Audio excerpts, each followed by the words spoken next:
faster than the speed of sound. At an early age you wanted to get out, to pursue adventures all around.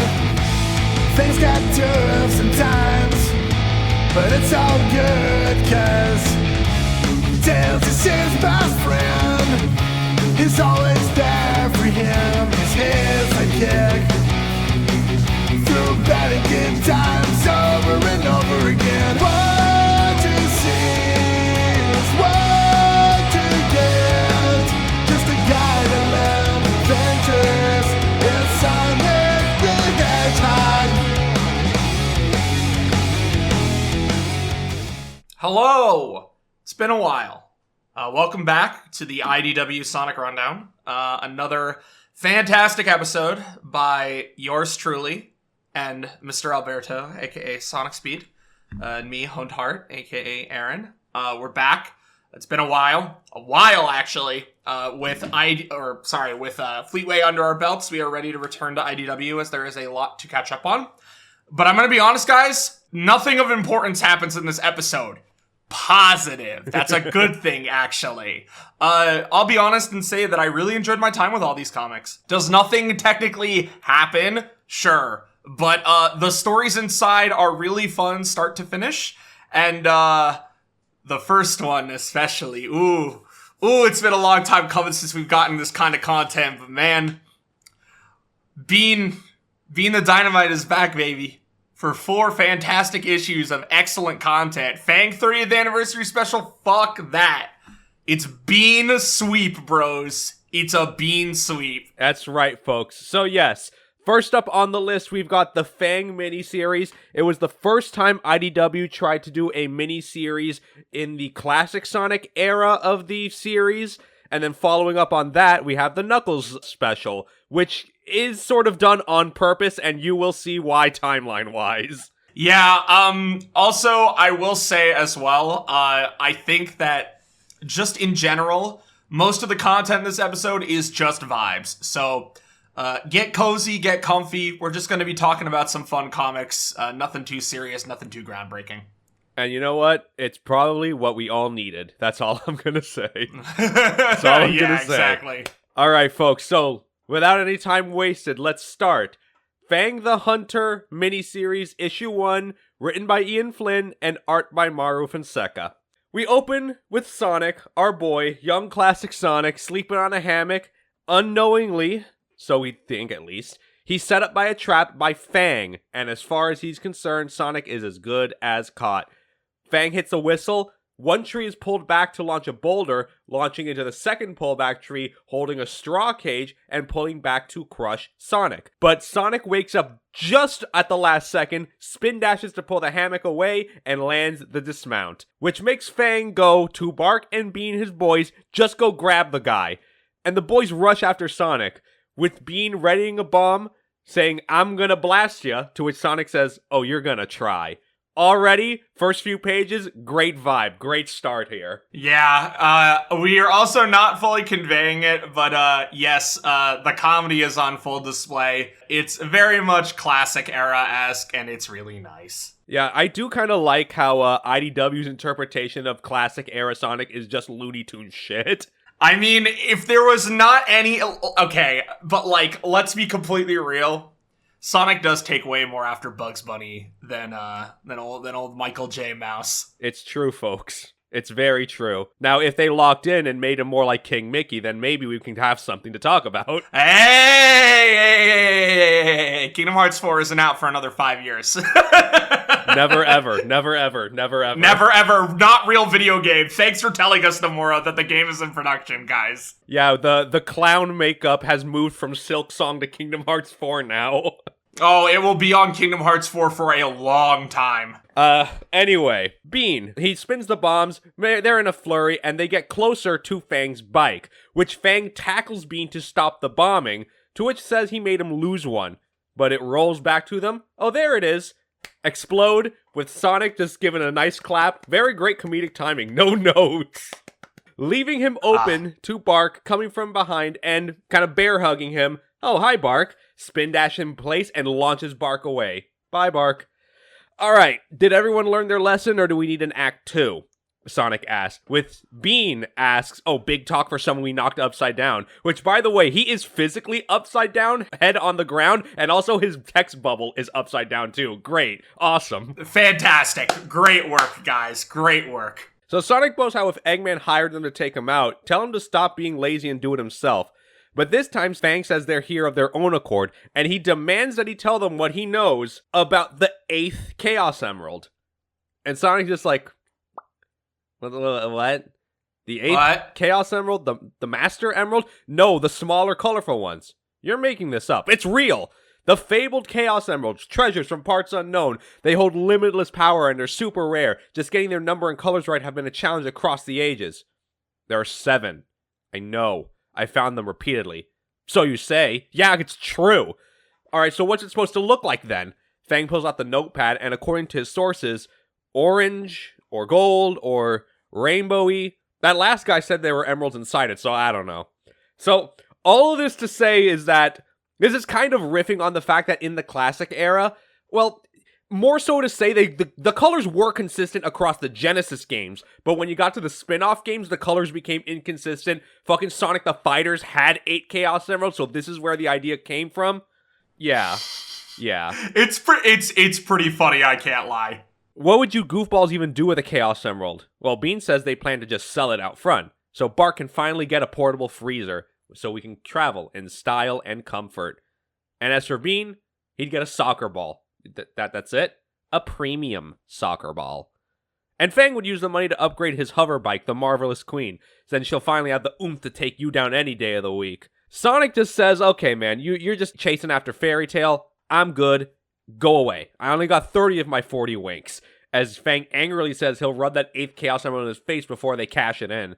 And the boys fly off as Sonic climbs back into the hammock. Time to kick back and relax. And then Tails flies in and he's screaming that they got trouble. As Sonic is under his breath just says, be patient, he's your friend. Which, that's kind of like a weird little attitude shift. That's almost Fleetway in nature. I wouldn't say Fleetway. I would more say that Sonic just wanted the fucking nap, bro, and his friend is coming up to tell him some shit, and he's just like, damn, man. Okay, maybe Fleetway is too far. OVA Sonic. Yes, there we go. That's more what I'm thinking of. Yeah. So, what's going on, Sonic asks. Well, I heard some sort of flying battleship attack Marble Zone on South Island. So you're saying the fiery ruins are on fire and ruined? Sonic. Okay, yeah, look, I know Eggman's up to his usual nonsense. But the interesting thing, Tails says, there was no follow-up. It's like the battleship just vanished right after the attack. It's not even flew away super fast, just poof, gone. Okay, a ghost battleship, so I gotta see this. Alright, let's go, Tails. So Sonic and Tails head off, as the hooligans are still on their personal hunt for the 8th Emerald. Bean is about to repeat what Sonic says, but Fang dismisses him for not being an expert treasure hunter like him.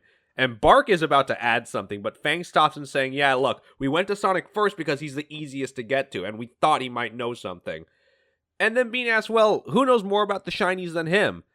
Fang figures the mook who babysits one for a living. So, their next stop, Angel Island, landing right near the Master Emerald Shine, specifically the one from SA1, is that what it looks like? Which it's kind of interesting that, like, starting from Superstars onward, they're trying to, like, incorporate that aspect, Yeah, I guess. I mean, I don't know. If this is like an attempt to tie classic into modern, then like I think that is like a fair way to go. I mean, yeah, generally, but they've also been super inconsistent about what they want classic to be, right? Because they're like, oh, it's a separate universe. Oh, it's a separate timeline. Like, they can't make up their fucking minds, to be perfectly honest. True. So they land there, but Fang realizes Knuckles is nowhere to be seen. So, he opts to hunt him down, then hunt the 8th Chaos Emerald. Bark gestures as to why they just don't take the Master Emerald since it's unguarded, but Fang's like, no man, we got other priorities. Keep up, Scarf Mook. Which, Fang, buddy, dude. Alright. So, this results in probably a crazy-ass scene that I never thought I'd see in my entire life. Bark and Bean put their foots down. Bark and we've been talking, and we're starting to get real tired of your antics. My antics? I'm the brains of this Alpha. You two be lost without me. To which Bean says, I've been tagging along because it's been fun. I can get into all kinds of mischief with you. My buddy here makes sure I never get in too deep over my head. You need us as backup more than we need you for inspiration. Oh, so, that's how he sees it. Okay. So that is kind of the interesting thing, and as we get deeper into the miniseries, when I first read it, I was kind of a little put off with how Bean was being written, because it did seem a little out of character for him, in my opinion, but I'm going to add more of that as we get to the end, so just keep that in the back of your head. Fang responds, when have I ever led you astray? And then Bean begins to list it off. You've talked us into all sorts of wacky jobs, which I like, but it's the principle of the thing. And Fang reminds them that he talked Eggman into rewarding them in advance the last time, leaving Bean to remind them about even working with Eggman to begin with, like when they were hired to find the Chaos Emeralds after he got usurped by his own robots. Which Fang says that at least they were able to get one of the emeralds for themselves, even though Bean lost it before they could catch it. Which Bean then replies, well, you had to try to steal a pie from Amy Rose. Which, after getting chased off by her, Fang admits, yeah, alright, that one was on me. That's my bad. I'm sorry about that. Fang then replies, but you can't deny we've had some great times together, and this would be the biggest score of our careers. What do you say, boys? See this one through for old time's sake? To which Bean gives him a fucking noogie and says, oh, look at him bark. He's trying so hard to pretend he likes us. Let's stick around for the punchline one more time, yeah. That's such a good line, man. Yeah, that's really good. That's really good. Even though they've decided to be more amicable, they still show their animosity towards each other. Keep it on, and as the other side of the river, they're being viewed by a Clucky flying away to a bush where Knuckles was hiding in. And Knuckles says he was keeping an eye on them too, so to which we now move to the Mushroom Hill Zone. Fang spots Knuckles' footprints, no effort being made to hide them. He doesn't know he's being tracked, so stick together, boys. Bean gives the okay as he's bouncing on a mushroom, unknowingly having the mushroom turned as he's bounced up and into a trap of vines entangling him. Fang eventually realizes they lost Bomb Mook here and tells Bark to split up to look for him so he doesn't give up their location, as Knuckles moves to the next target. Bark finds a scarecrow with Bean's bandana on it. Pissed, he turns to keep looking. As Knuckles flips a switch, gust of air rushes out from below and pushes him upward and is locked in a prison in the walls of the cliff sides. 2 down, 1 to go, Knuckles boasts. Eventually, Fang realizes that these tracks are looping back in on themselves, deliberately. That's when he realizes he's not hunting Knuckles. Knuckles is hunting them, which Fang takes as a challenge. And that's the end of the first issue, and honestly, pretty great from start to finish, not gonna lie. Yeah. It's a really strong start to the miniseries. It's funny, it's engaging, it's fun, it's unique, I like it. So, we'll continue with issue 2 from Flynn and Roethlisberger. Fang has been dodging collapsing cliff sides and traps left, right, and center. Knuckles already trapped Bean and Bark, and he's next on the list. But this guy, the so-called Fang the Hunter, not the Hunted, he's already escaped several traps, so Knuckles is probably leaning back to prepare his next move. So where would he fall back to? And Fang sees in the distance Sandopolis Zone and moves. He runs through the sands, wondering what kind of treasure he could find in the ruins, but he stops, keeps your eye on the prize, the 8th Chaos Emerald, and he needs his mooks to do that. So, he stops, he thinks. He figures Knuckles would take the high ground to watch to see if he could avoid the traps and pitfalls, so let's subvert some expectations. Fang goes to the lower routes and finds Knuckles hiding behind some pillars, and pins him by calling his bike. Knuckles almost crashes into it, leaving Fang to fly kick him down the pit below. Fang then hops on and flies down, seeing the massive interior below the pyramid. And meanwhile, while that's going on, Sonic and Tails are on the tornado, flying after this supposed battleship of Eggman's. It's got his logo on it, so it has to be his. Now they can see what the thing is capable of. And right then and there, it just vanishes into thin air. Sonic is a little pissed. Tails is amazed that so much mass could be moved so fast, even without any air displacement. So, Tails thinks, let's go back to the workshop, we gotta analyze this data. And we're about to see something very funny, which is a very restless Sonic. Oh yeah, this is one of the good bits this whole story does, and it's probably one of my favorite things. I can't lie. describing the comic, I don't really think is doing it as much justice as actually reading it. The artwork especially is really good and really dynamic and really fun. Not as good as something like Overdrive, right? Which, like, Overdrive's visual comedy is, like, on another level. But this is still really good. And a lot of the visual gags are really, really good. Like, we're gonna have one coming up, especially with the ghosts, it's really good. I'll point it out in a second, but keep going. Inside Sandopolis Pyramid, Fang is fending off the ghosts, opting to flash them with his headlights, and while they're distracted, Knuckles goes in for the attack, and the two fight as they go down a sandslide.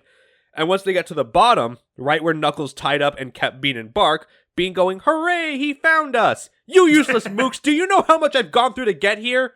Hooray, he found us. Well, Knuckles has had enough of this and goes in to finish the fight with Fang. He dodges, calls the bike to free Bean and Bark, and now Knuckles is outnumbered.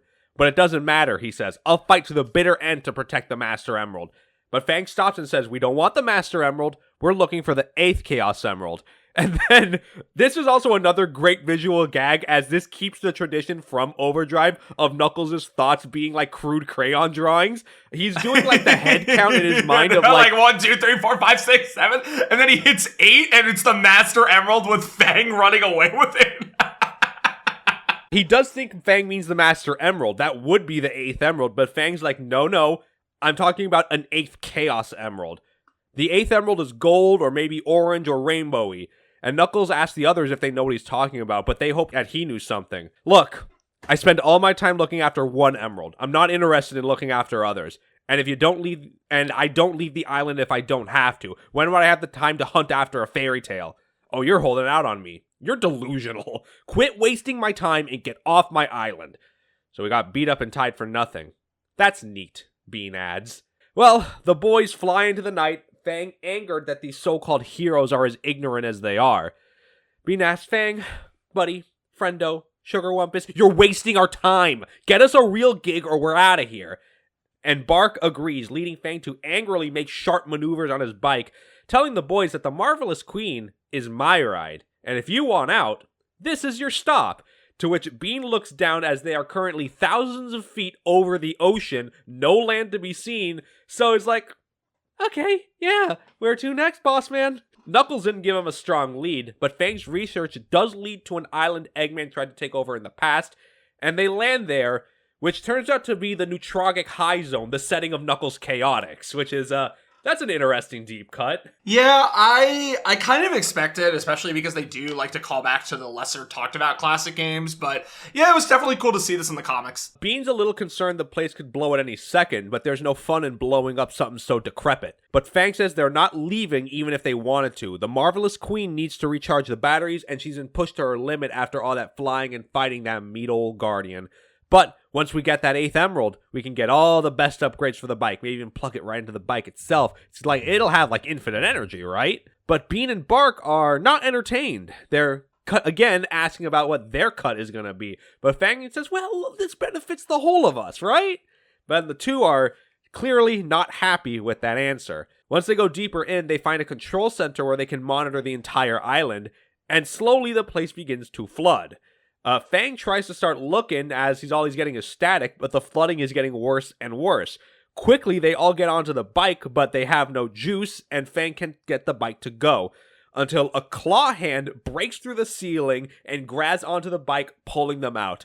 And while Bean celebrates the rescue, they then realize their rescuer is Dr. Eggman. Not so enthused. What a fun little push to this story now. Yeah, well, Eggman's involved. Always gotta be involved somehow, right? I mean, I will say, I do like the fact that we have the A and the B plot. The B plot is Sonic and Tails trying to figure out some shit. The A plot is Fang and friends fucking around trying to figure out if this 8th Chaos Emerald thing is real. Hint, it's not. And we go from there. Fang number 3, Flynn and Roethlisberger. So now the boys are trapped in one of the egg catchers, Bean pestering Fang how this factors into his grand plan, which he only says, shut it, bomb mook. And thus begins the interrogation. Eggman asks, what and why are you on my territory? And Fang snaps, saying that his territory was abandoned and sinking into the ocean, but still Eggman's. That's what matters. He was there on other business, but should have let them drown, but curiosity got the better of him. So for the last time, what were you doing on my land? Bean just tells Fang to tell him the truth, which surprises Fang to see him be the voice of reason, which he's like, yeah, you're right, that does feel icky and unnatural. You know what? If this is like a meta commentary on Bean's behavior right now, I'll give him that. Yeah. It's great. So Fang reluctantly says that they were hunting down the Chaos Emerald, to which Eggman says, "Ooh, there's another one. Give me the details." To which Fang explains, well, it could be orange or gold or multicolored maybe. Does it have any special properties? Not that I know of. Where did you hear about it? Oh, from a guy. I have contacts. You're just making this up. But he's like, okay, you're just taking the piss out on me. But Fang's like, no, man, I swear this is what's true. And while Eggman doesn't believe it, he is willing to make an offer to Fang. For sparing your lives, you're going to do me a little favor. Fang says, listen, Doc. I'm a professional. I don't do favors. You want me to work for you? You gotta hire me. Ah, well, if that's the case. And then Eggman moves the catcher toward a basket of water, and below is a bunch of, chomper badniks. And then seeing the situation that they're in, Fang goes, well, I can be flexible. What's a favor between friends, right? Ah, excellent to see you've had the change of heart. So they're moved back, the boys are dumped out, and given the details. Eggman constructed a new flying battleship and let the hard-boiled heavies in charge of testing, but they went MIA. Last time they got in contact, Heavy King gave a list of excuses to not bring it back, such as engine calibration, navigation testing, windshield stress testing, what have you. The gist is they refuse to return to base and keep appearing and disappearing, Fang thinking that maybe they got a strange new emerald powering it. That might explain everything. So Eggman asked the hooligans to track down the ship and bring the emerald back to him. Not even a challenge for Fang. Good! Now get out!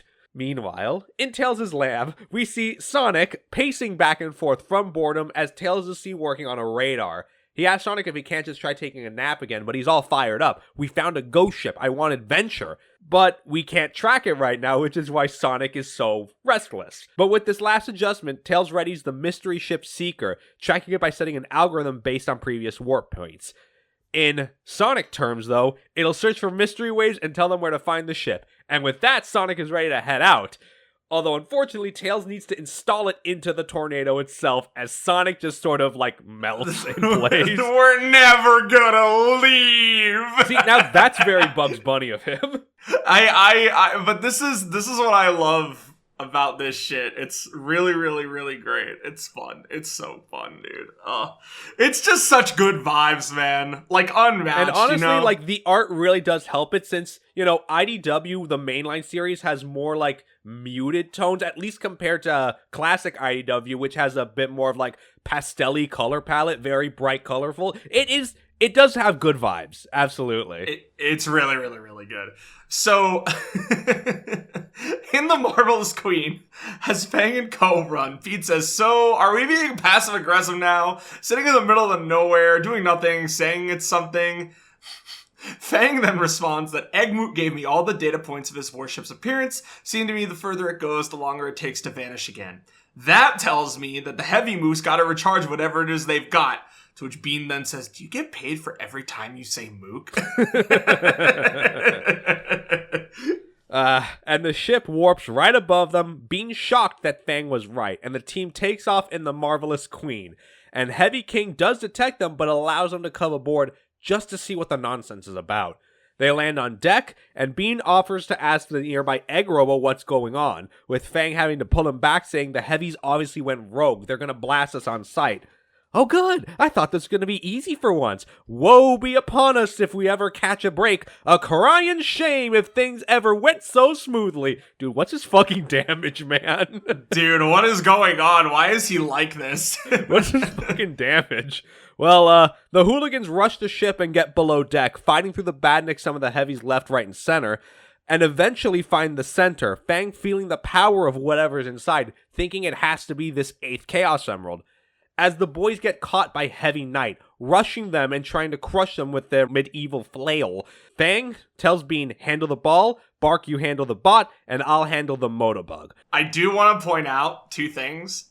First of all, Fang screaming vindication is great. And then the Heavy Knight saying, you shall not touchy is also absolutely incredible. And of course, Heavy Knight begins the fight, turning around, hitting the Akira slide, and the battle goes. Bean throws a bomb onto the flail as Bark knocks the Knight off the Motobug, with Fang riding it back around and Bean placing a bomb on its head.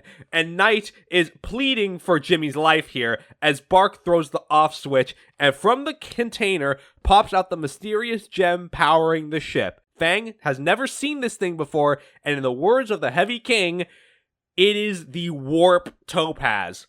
Insane twist here, trying to blend modern IDW with classic now too. On top of that, what we were talking about, but this only gets crazier as things go on. That's all I'm gonna say. Yeah, the end of this fucking thing is hysterical. Had me in fucking shambles. I'm like, what are we doing, right? Yeah. The Warp Topaz. They have the Warp Topaz now. He says the stress testing is nearly complete and conquest will be near. Fang, however, asks if this is the 8th Chaos Emerald, as Heavy King says there is no such thing, something Fang is starting to accept. The hard-boiled heavies are tasked with excavating powerful gems. Because the Warp Topaz needs a charge and isn't powerful enough on its own, there was no need to report it. Craftiness that Fang appreciates. And technically, they never heard the orders to return to port, which King affirms. No longer waiting to be in the way, Fang is willing to just sort of leave the issue alone and let themselves out. We were never here. However, Heavy King thinks it's best to dispose of the hooligans and claim they never arrived. After all, who would correct us? Something Fang would do himself and find themselves surrounded by the hard-boiled heavies. So, number one, it's pretty cool to see that the heavies have kind of do have staying power in this series, you know? Yeah, they have unfortunately sort of been sidelined for a hot minute. And it's been kind of unfortunate. But it is cool to see them back, and I am glad that they are present in this comic and that they are the core villains. It's cool. I like the heavies. They're fun. It's true, and, I've been saying recently for a while now, this series, the Sonic series as a whole, is kind of lacking in the villain department. The only constant ones we have are Eggman and the Deadly Six, which is, depressing, depressing. Look, depressing. If they want to fucking start the merge of classic and modern, bringing forward the hard-boiled heavies would be perfect. I would not say no to that. Yeah, I mean, bringing forward the heavies and giving them modern redesigns would be really cool. I also think it's a problem where, Sonic's villain cast is mostly once per game, right? Yeah. Because, really think about it. We have, motherfuckers like Black Doom. We have, Infinite. Metal. We have Metal. We have Infinite. We have, Merlina, technically. We have a Razor Jin. And of course we have characters like Mephiles, right? Where these villain characters only show up once in a blue moon, or they only show up for their one game, and then only in crossover material. Right, and I mean, look, in cases like Infinite, his death, quote-unquote, is nebulous enough where Sega can just pull the trigger and say, no, he's still around. I think it's just a matter of Sega having weird priorities. Why the Deadly Six? Why do they stick around, huh? Why them? Yeah, I mean, because Sega hates all of us and hates the, I do also like the idea that the Deadly Six, their bodies, their actual combat bodies are not their real bodies, and they're just, piloting shit, and their real bodies are just their head, and they're all just little Mike Wazowskis. I like that idea. Fucking Mike Wazowski looking ass. Alright, let's finish this up. We got one more issue in the Fang miniseries, and it is issue 4. Let's finish it. From Flynn and Roethlisberger once again. Hooligans are surrounded. King insists of the return of the Topaz. They don't want it destroyed in the crossfire, but Fang decides to just make a break for it. King orders the attack, worry about the gem later, and the hooligans are just dodging each and every attack. Fang whistles for the bike to come for them, but it's a big ship. They gotta meet her halfway. Something Bean is not a fan of. Marvelous Queen, more like lazy prima donna. Oh, you take that back! They run, Bark stances up and yanks Heavy Knight off the ride, intending to hold them all back as Bean and Fang get to the bike. King orders the others to go after the rest of the hooligans wanting to handle Bark himself, and when he offers no last words, the two clash. Bean and Fang are cornered in a supply room, revealing that Fang was actually a disguise for Heavy Magician, leaving Bean to be pinned by him and Heavy Gunner. As for the real Fang, he's attacked by Heavy Shinobi, dodging ice slices, but the final hit leaves Fang and the Warp Topaz encased in ice. We then see Sonic and Tails arriving on the tornado and landing on the deck. The place is on high alert, but to Sonic's dismay, there's no guards, no robots, no weapons, nothing. Tails thinks that there might be things going on below deck, and Sonic just kind of trudges along very begrudgingly. Bro is so sad. He just wants to fucking have fun, man. Let him have his fun. Fang is pushed into a wall, freeing him from the ice, but to Shinobi's surprise, his ride's here and is hit right in the back. Dropping the ice sword, Fang grabs it and slices Shinobi frozen and decides to insert the Warp Topaz into the Marvelous Queen. If it can move the whole ship, let's see what it can do for you. And with Bean, Gunner tells him to surrender, quote, and I will use force. Don't you mean or? I know what I said. Distraught that his normal bombs won't do the trick, he decides to just use a bigger bomb. The large explosion leaves Bean go free, taking Magician's hat as a prize, as right in front of him, Fang and the bike just voip right in front of him. Fang's gonna have to get used to that, but let's just get out of here. Bean though asks about Bark, and a quick shot of animosity aside, Fang gives in to go back for him. This whole time, Bark has been fighting on even ground with Heavy King, which does earn him his respect, and one last desperate attack from Bark ends up not working, and King intends to give him a regal end. Raz, Fang and Bean warp right in, with Bean helping Bark back into the sidecar, and Fang thanks King for the lesson on the Warp Topaz. It's gonna come in real handy. And they warp away right before King can fire another hit from his scepter. And further down below, Sonic and Tails find the main reactor, and Sonic ends up collapsing due to sheer boredom. But Tails is just like, well, you know, this is an Eggman warship. We may as well take it down.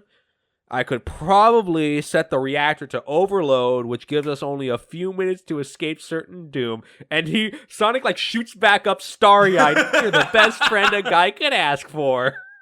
Oh my god, this is fantastic. It's so Bugs Bunny coded. I love it. So, the reactor goes before King can call it his backup. Sonic and Tails rush through the ship and make it back to the tornado just before the ship crashes into the ocean. So Sonic thanks Tails for salvaging this lame adventure, but still, can't shake the feeling that someone else did most of the work for us.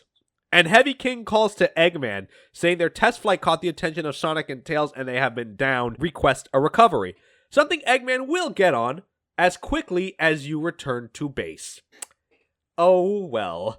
And as for the hooligans, thanks to the Warp Topaz, they made it back to land safe and sound. Forget about an 8th Chaos Emerald. This thing is already paying dividends. Bean snaps at this point, saying, forget about it?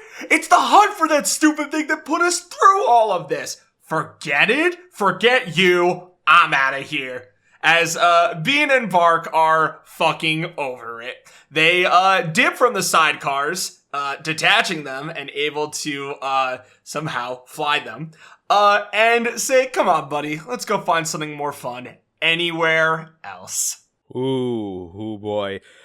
Fang is doubly pissed even after making those sidecars custom fitted for them. Well, at least now I don't need to split up the bounty anymore. And Eggman calls in. Been having a bad day, you better have good news.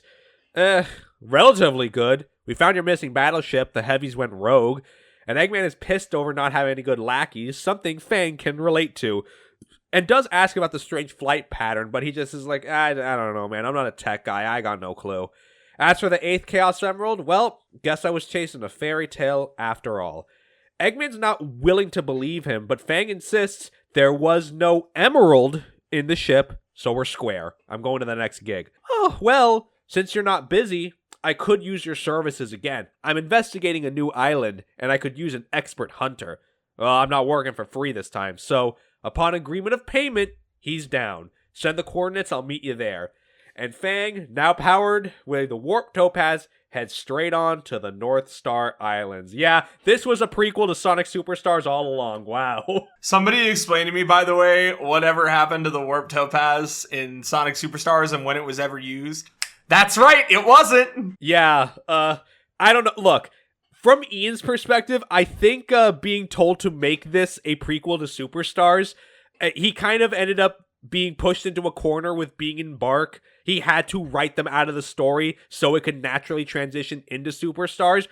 Okay, I understand that much, but throwing in the warp topaz is just a whole new wrinkle to the story. I'll be also honest and say that this is probably the best explanation you could have given. Bean and Bark are just fucking fed up with Fang's bullshit and say, fuck this shit, I'm done. But then this also begs the question, for how long does he have the warp topaz, and when does it get to the hands of Starline? Lord only knows, bro. Lord only knows. I mean, hey, look, if you're setting up for more stories down the line, so be it. But I feel like that will end up being a story where, like, classic transitions into modern, and who knows when or if ever Sega will decide to pull that trigger. I have no clue. I really don't know. Well, regardless, that is the end of the Fang miniseries. Very fun, genuinely a great time all around. It was greatly written. Bean and Bark, very fun characters. Sonic being sidelined also is very fun to watch. Yeah, this was a cool adventure in that sense. Just well written, funny, cute. This is like good side comic material. I like when they do stuff like this. Every once in a blue moon when we get a story like this where it's just blatantly fun and funny, it's like really good. Yeah. Okay. So we have the silly shit out of the way. We've got 3 more comics left to go. And next on our list is the Knuckles 30th Anniversary Special. And just letting you guys know, this technically takes place after Sonic Superstars. So yeah, you can just kind of imagine this as, this is the prequel, the Knuckles story of the epilogue, so you can just imagine yourself going through the story of Sonic Superstars in the middle of all this, which is very interesting. What story? What story? Exactly. It's a classic game. We don't expect it to really have a story, but like... Fascinating. Anyways, continue. So, the Knuckles 30th Anniversary Special from Flynn and Hammerstrom, our creative team. So we open on Angel Island, the Master Emerald altar. Knuckles monologuing to himself how he's worked to protect his home from harm, keeping the Master Emerald safe, and he's great at his job. This all immediately evoking Tyson Hess's old Knuckles comic. That's great. Dude, me when I'm epic and great at my job, dude. Me when I'm epic and great at my job. Yeah, okay, man. He thinks back to the several times he had to defend his home from mad scientists, would-be thieves, annoying blue hedgehogs, annoying blue robot hedgehogs, and everything's still intact. Yep, I'm pretty great. I like that Knuckles is and next line, and I could stay humble about it. Nice. Okay, man. The chuckle is also basically directly pulled from the Genesis games, which is very cute. Knuckles looks down as Angel Island begins to pass over the North Star Islands, thinking how not that long ago he had to bail Sonic and his friends out by stopping Eggman's ambitions there and help rescue the island's guardian, Trip. She seems like a good kid. If he's a guardian, though, of course it's hard to be as excellent as I am. I could certainly teach her a thing or two. Jesus, man. He needs more friends. This guy needs some friends. Alright, man. Well, okay. Cool. Lovely. So, Knuckles has an idea. He decides to glide down from the island, slams right next to solid ground, right in front of Trip herself. And she does freak out seeing Knuckles fall from the sky, but she does remember that he's Amy's tough friend, and he's one of the toughest there is. And I'm here to help toughen you up, one guardian to another. What if I was a real threat? The animals following you would have been helpless if you hid under them under your helmet. And Knuckles tries having a heart-to-heart with her. Look, I know what it's like to be all on your own, your solemn, lonely duty. Be left to protect what's left of your lost people and legacy. It is, in fact, a very, very heavy burden. But Trip is a little confused. I'm not alone. You want to come meet everybody? And then she drags Knuckles along to meet a village full of sun gazers. Knuckles is shocked to see Trip is not the last of her kind, and on top of that, where did they come from? You mean like historically? No, when I came through here, there were nothing but badniks. Well, when Eggman came to the island, I had everyone hide away as I got dragged along with Fang. I'm supposed to be the guardian, and I got bullied into helping the bad guys. I bet that never happened to you. But not bullied exactly. Oh, okay. Okay. All right, you know what? Maybe these two are more alike than Knuckles thinks. Well, from behind, Trip is shouted out by her grandpa. Stop belittling yourself. This is no way for a guardian to act. So stick to your training and wear that ceremonial armor with pride. She complains that it's heavy, but she'll grow into it, like her role as guardian. Wait, hold on. Hello? It's the ghost of Archie Comics? Lock the Echidna, is that you? Oh no, oh god, oh jeez, oh man, get it away, get it away, get away. Okay, I'm sorry. Malo, Majo Cristo. So, when I was reading this, I saw the Elder, and I saw the way he was talking, and the only thing that came into my mind was that fuck-ass character, bro. And I hate that it was that way, because this guy is absolutely not like in any way, shape, or form. But it was the only thing I could think of, and I said to myself, man, I hope the Sun Gazers don't have a eugenics program. Oh no! Don't give Ian ideas. Don't give him ideas. Hey, you and I both know that motherfucker never wants that incident to ever be repeated. Ever. Well, Trip then asks Knuckles what his ceremonial armor is like, but he meekly says he does not have any. Grandpa is not sold on Knuckles being a guardian himself, but he insists that after training with him, Trip will be ready for anything. Again, he's not sold, but he will allow Trip to go with him. Just don't get into too much trouble. And Trip leads Knuckles out, not before stumbling over a rock and playing it off to her grandpa's dismay. Alright, lesson 1. A good guardian needs to be able to patrol their territory quickly and efficiently. It's not just about speed, it's about maneuverability and knowing your terrain. And Trip insists that she does, so Knuckles asks for a demonstration. So she and Knuckles begin to run. They're basically going to be going through all of the most of the zones of Superstars together. They run forward, she dodges a large rock, as Knuckles just drills through it, launching himself up a cliffside with a vine. He climbs up as Trip uses her spin dash to latch up onto the rock as well, following Knuckles' pace. Going up a whirlwind, Trip is dizzy and asks to break for lunch, but Knuckles snaps back that they barely just got started. So lesson 2. A guardian has to be extra resilient, so put on your armor. We're gonna spar. And she puts on her helmet and says, be careful, I don't want to hurt you. Oh, don't worry. You won't. Knuckles orbits around her rapidly, her saying it's difficult to see in this thing, and Knuckles goes in for the right hook, his fist bouncing off the armor, and he feels it. What's this thing made of? A Trip then ends up stumbling over, her armor landing right on Knuckles' foot. Cue Tom and Jerry scream, and Trip asks if she won. Knuckles lifts her up, puts her stable, and spins the helmet around. These classic comics have really good visual gags. I really like them. Yeah. Round 2, but she asks for a timeout, which Knuckles won't accept, leading Trip to run off as she screams, I can't do this. And Knuckles is a little pissed that this is all how this ends, and wonders what her problem is. She's acting like a little kid. She is a little kid. But I'm great with everybody. They love hanging out with me, as Knuckles thinks back to when Sonic and Amy came to the island to camp with Knuckles.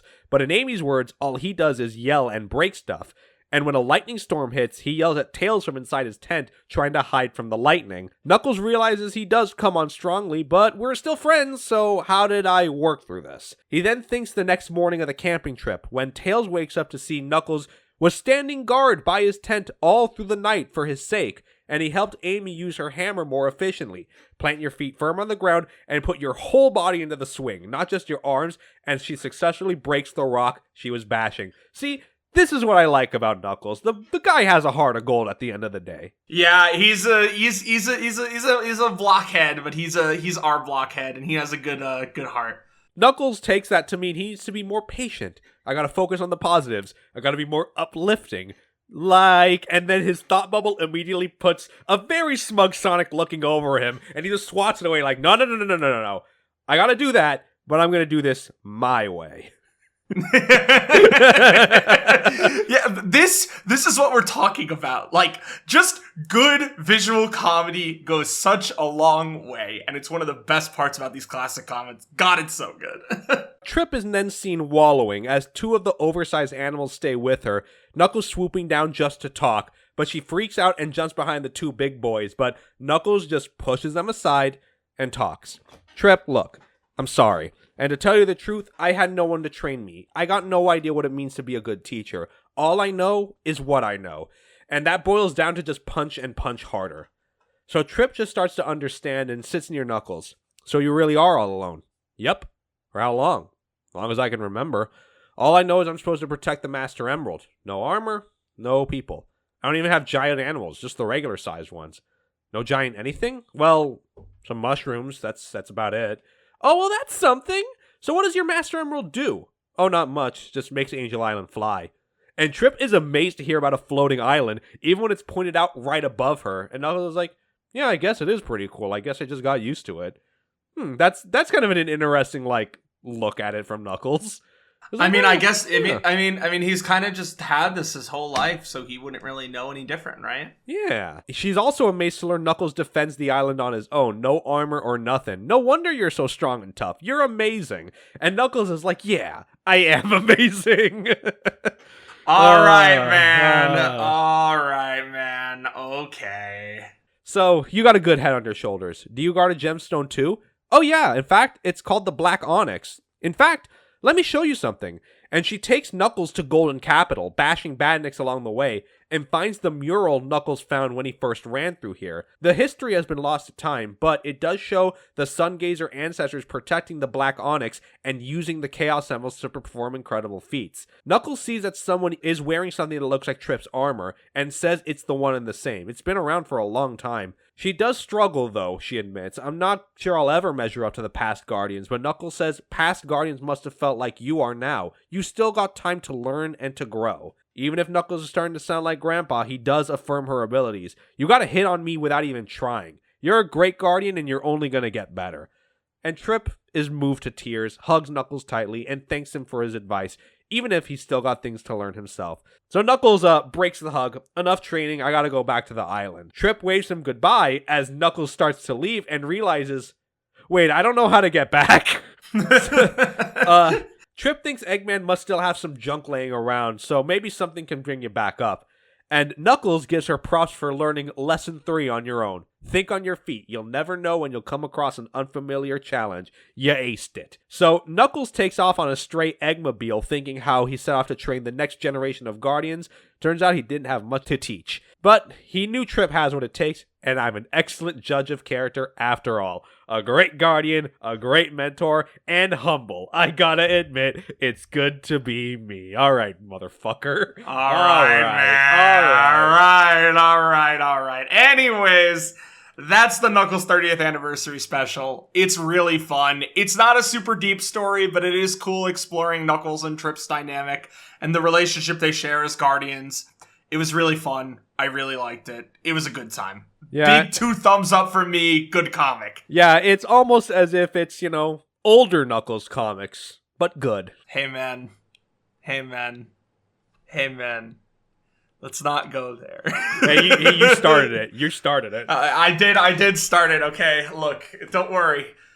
We are free, and we will continue to be free forever, because we don't have to deal with it anymore. It only haunts our nightmares. Exactly. Anyways, we are moving from classic to modern. We are returning to the main IDW Sonic comic for issue 68.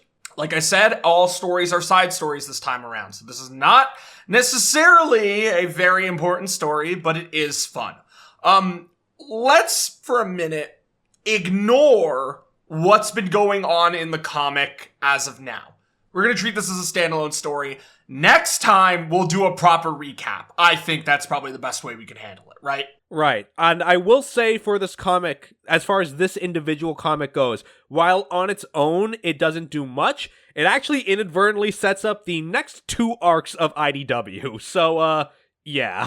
Yeah, I feel like there's something in here that you guys will immediately pick up on and be like, huh, that's interesting. I don't think they'd ever bring that back, but yeah, well, it's there. IDW 68, Stanley wrote, and both Stanley and Matt Frost did the art. So we open with Sonic and Tails. They got 2 things on the agenda. Number 1, get the Chaos Emerald Tails caught on radar.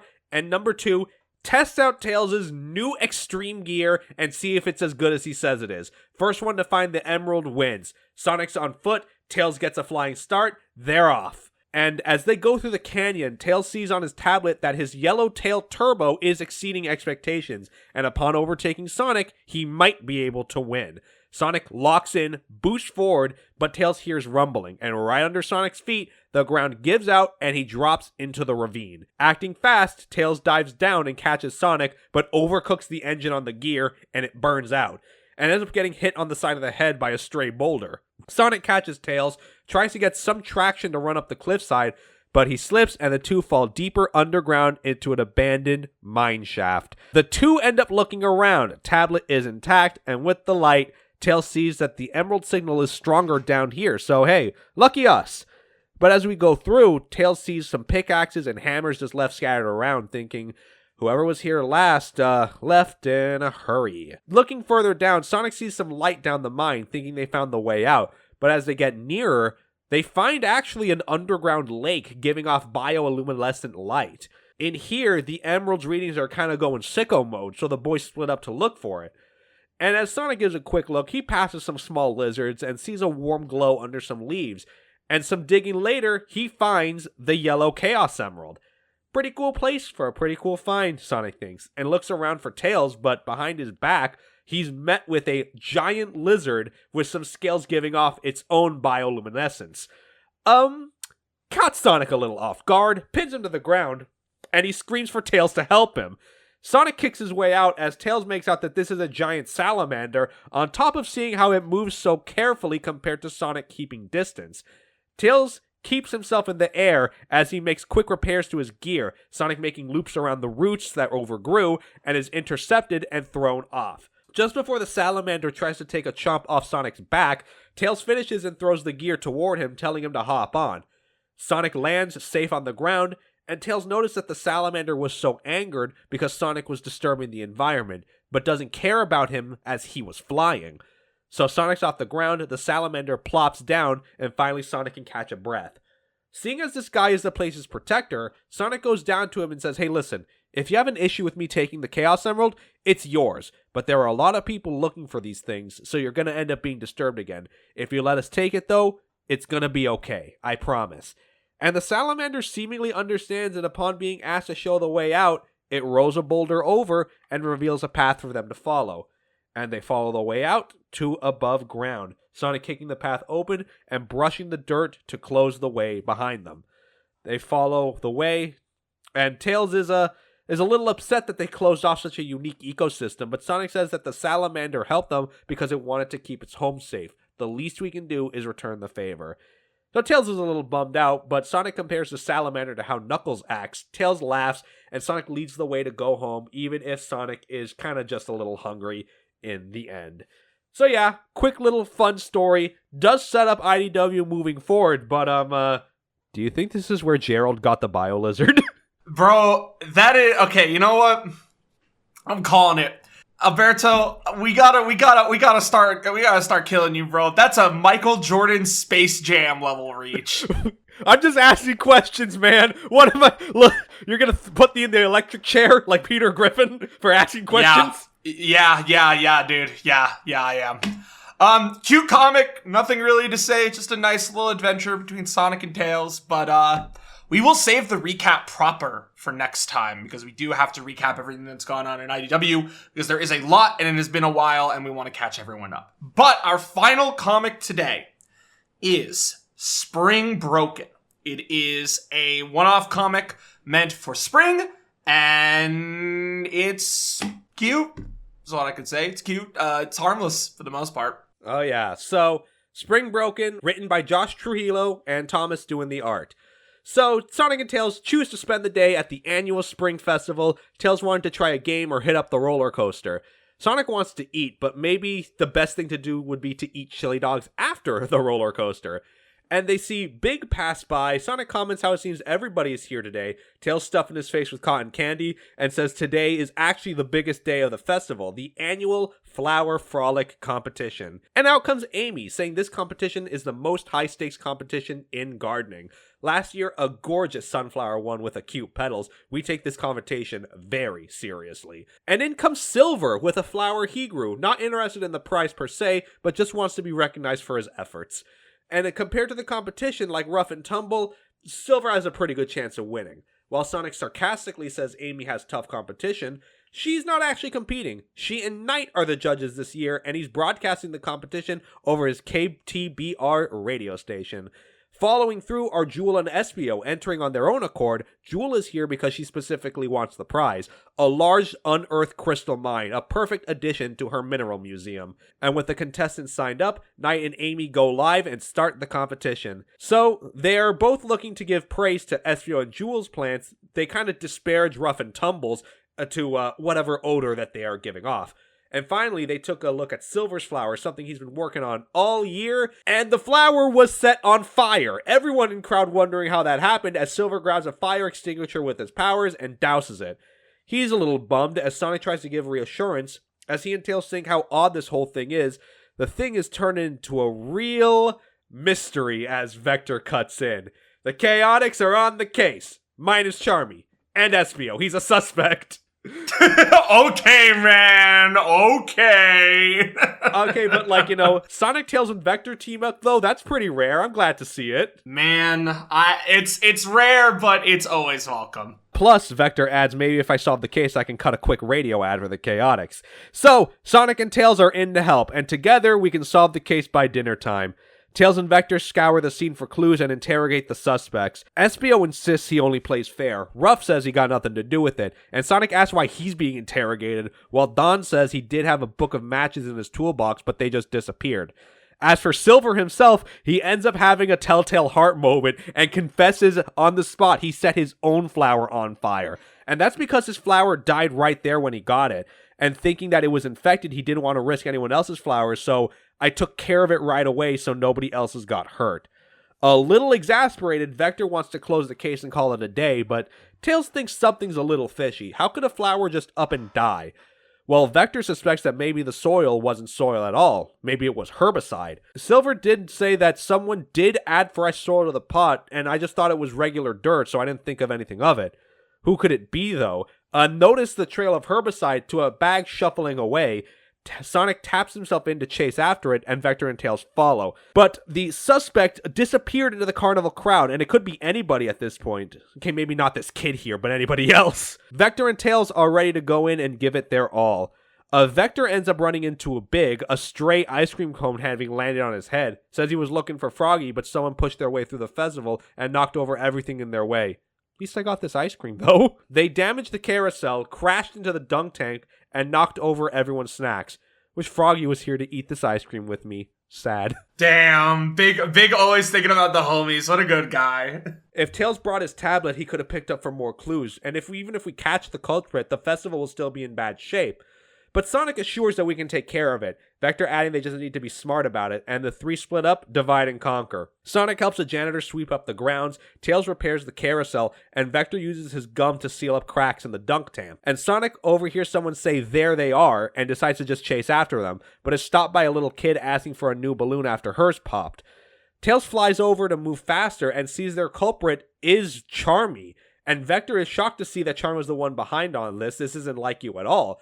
But Charmy, tears in his eyes, saying he was genuinely trying to help give better soil to Silver's plant, but he didn't realize what he put in wasn't soil. And on top of that, everyone was chasing after me, so I just freaked out and ran off. Don't be mad. Okay, Charmy made an innocent mistake, but this still doesn't feel like an accident. Tails thinking someone may have swatched the labels or something, and when Sonic checks, he sees the soil label on the bag is sticky, so their culprit is someone with sticky hands. And after checking everybody, they find their culprit rough with dirt stuck on his gloves. Spoiling a flower competition is nothing sacred. But ultimately the question is, why go through all this trouble in the first place? And Ruff admits he just wanted the big gem for himself, and I would have sabotaged everyone if I had the chance, but then the flower caught fire before I got the chance. It was the perfect crime, too. Well, you got anything to say for yourself? I'll get away with it next time. Okay, man, I guess.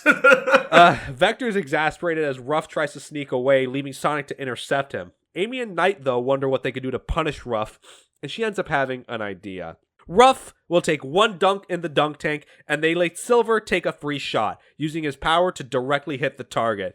So with that settled, to declare the winner of this year's competition, Espio. He accepts the medal and intends to donate his prize to the Mineral Museum. So, the day is still young and everyone still has the rest of the carnival to enjoy, rides, chili dogs, and ice cream to be had. And we see a little montage of everybody having fun. Espio wins a balloon popping game and gives a Chaos Emerald plush to Jewel. Silver had a rough time on the roller coaster, Big using his actual fishing rod on the fishing game, and Sonic and Tails enjoying the chili dogs and funnel cakes. Fun time to be had for all. What a fun little return to IDW this was. Yep, a great return to IDW. Very, very slow paced, nice and comfortable, and definitely a good way to ease ourselves back in. However, we do have some elephants in the room to address next time. Particularly Clutch. Clean Sweep Inc. is still a thing, for those that remember. And, well, we all know that he's up to some devious shit. So, join us next time for the Phantom Rider arc in its entirety. This is the arc that we missed out on last year. And to be perfectly honest with you, everything I've heard about it is extremely exciting. So I'm looking forward to it. I'm ready to dive into it. And I'm ready to see what IDW has really cooking for us. See you guys next time. Bye.